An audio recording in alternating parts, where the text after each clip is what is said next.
your math teacher is again with you. I hope you all are safe at your home. Students, in previous class we have completed our exercise 11.2. In this class we will start our exercise 11.3. Okay, so let's start from question number 1. Make up as many expression with numbers, no variables. In bracket में लिखा है as you can from 3 numbers 5, 7 and 8. आपको कुछ ऐसे expressions बनाने हैं no variables, यानी variables का यूज नहीं करना, और वो नंबर्स क्या है 5, 7 and 8. Every number should be use not more than once. कोई भी नंबर एक से ज्यादा बार यूज नहीं होना चाहिए. Use only addition, subtraction and multiplication. तो आपको सिर्फ क्या यूज करना है, एडिशन, सब्ट्रैक्शन और मल्टीप्लीकेशन. तो क्यों ना नंबर्स देखते हैं कौन कौन से हैं. 3 नंबर्स है 5, 7, 8. अब इनके एक्सप्रेशंस बनाने विदाउट वेरिएबल. तो देखो इस क्वेश्चन में बहुत से हमारे बन सकते हैं. सपोज जैसे 5 + 7 8 + 8. एक वेरिएबल हमने ये एक एक्सप्रेशन हमने ये बना दिया, तीनों को ऐड आउट कर दिया. ठीक है. अब 7 में से 5 गए, प्लस कर दिया 2. एक सेकंड ये बन सकता है हमारा. थर्ड अगर हम बनाना चाहें, हम मल्टीप्लिकेशन का भी यूज कर सकते हैं. तो 8 × 7 प्लस में 5, हम इस तरीके से भी लिख सकते हैं. तो बहुत से बन सकते हैं. हो सकता है 8 × 7 -5. तो ये नंबर्स को आप बहुत से यूज कर सकते हो. तो इस ये लिमिटेड एग्जांपल्स नहीं है, एग्जांपल्स और भी बन सकते हैं. अब हम और देखना चाहें, एक हम और एग्जांपल आपके लिए ले लेते हैं. सपोज मैंने कर दिया 8 में से 5 माइनस किए, × 7. तो मैंने सब्ट्रैक्शन भी ले ली, मल्टीप्लिकेशन. तो एडिशन, सब्ट्रैक्शन एंड मल्टीप्लिकेशन को यूज करते हुए आपको क्या करना है, एक्सप्रेशन बनाने हैं. तो बहुत से एग्जांपल्स आप खुद भी बना सकते हैं. इंटीजर्स को भी लेके कर सकते हैं. जरूरी नहीं है जो मैंने ही लिए वो, आप इसके अलावा भी बना सकते हैं. बस आपको 3 ही ऑपरेशंस अप्लाई करने हैं, addition, subtraction and multiplications. Now let's move question number 2. Which out of the following are expression with numbers only? आपको ऐसे एक्सप्रेशंस फाइंड आउट करने हैं जो सिर्फ और सिर्फ जिनमें नंबर्स हो. तो देखो ए पार्ट को हम सॉल्व करते हैं. ए पार्ट को हम देखिए तो हमारे पास क्या है, y + 3. क्या इसमें सिर्फ नंबर्स है? नंबर तो है, बट एक वेरिएबल भी है, वो है y. तो ये नहीं है, हम क्या लिख देंगे, नो. बी पर आते हैं. 7 × 20 इन ब्रैकेट, ठीक है, नंबर्स है. -8 z, 8 की मल्टीप्लाई z से, यानी वेरिएबल का यूज हो रहा है z. तो अगेन इसमें सभी नंबर्स नहीं है, सिर्फ नंबर्स चाहिए. तो b हम क्या कर देंगे, अगेन नो. सी पार्ट को सॉल्व करते हैं. 5 21 - 7 इन ब्रैकेट में सॉल्व करेंगे, नंबर्स है, प्लस 7 × 2 14. जो भी कैलकुलेट करेंगे तब भी नंबर्स है, इसमें वेरिएबल का यूज नहीं है.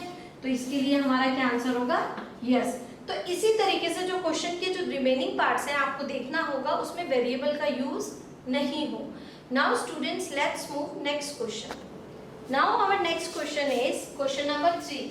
Identify the operations addition, subtraction, division and multiplications in forming the following expression and tell how the expression have been formed.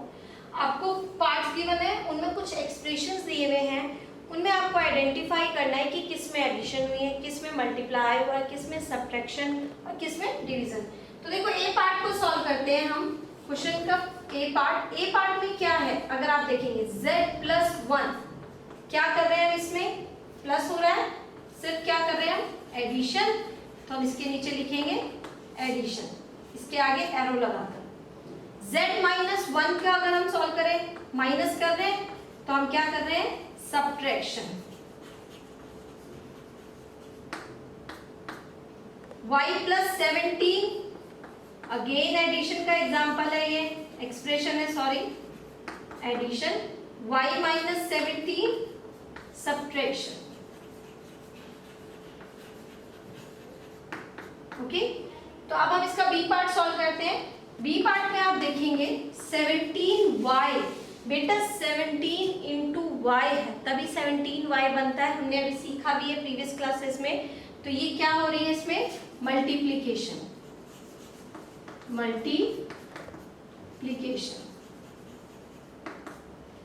y / 17, यानी y को डिवाइड कर रहे हो 17 से, डिवाइड कर रहे हो, इट मींस कौन सा एक्सप्रेशन आ रहा है, डिवीजन। एक्सप्रेशन में क्या हो रहा है, डिवीजन। 5z, 5 इंटू z क्या हुआ, मल्टीप्लीकेशन, मल्टीप्लीकेशन। तो इसी तरीके से क्वेश्चन नंबर जो 3 के रिमेनिंग पार्ट्स हैं आप उसको फाइंड आउट कर सकते हैं। सपोज कोई एग्जांपल्स ऐसा आ जाए 5z प्लस 8, तो बेटा उसमें दोनों चीजें हैं, 5z में मल्टीप्लीकेशन है प्लस 8 तो उसमें एडिशन है, तो आप क्या लिखेंगे, एडिशन एंड मल्टीप्लीकेशंस, ठीक है।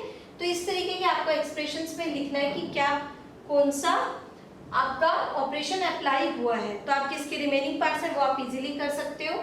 Now let's move question number 4। Question number 4 क्या कहता है, give expression for the following cases. आपको ये केसेस गिवन है डिफरेंट पार्ट्स में, आपको उनको एक्सप्रेशन में कैसे लिखना है। तो जैसे जैसे हमें क्वेश्चन के स्टेटमेंट को रीड करेंगे उसको वैसे वैसे एक्सप्रेस कर देंगे। 7 एडेड टू p, 7 अगर ए पार्ट को सॉल्व करते हैं, 7 ऐड हो रहा है किस में, p में, तो बस हमने इसको एक्सप्रेशन में लिख दिया। सेकंड है b, 7 सब्ट्रैक्टेड फ्रॉम p, 7 को सब्ट्रैक्ट कर रहे हैं किस में से, p में से, p में से अगर सब्ट्रैक्ट कर रहे हैं किसको, 7 को, तो हमने इसको इस एक्सप्रेशन में लिख दिया। सी पार्ट है p मल्टीप्लाई बाय 7, p की मल्टीप्लाई किससे करी, 7 से, तो p 7 नहीं लिखते, जब भी मल्टीप्लिकेशन होती है किसी भी नंबर की तो वो नंबर पहले लिखा जाता है, तो हम क्या लिखेंगे 7p। देखो p इंटू 7 लिखूं या 7 इंटू p लिखूं, बात एक ही है, तो इसलिए हम इसको 7p करके लिखते हैं।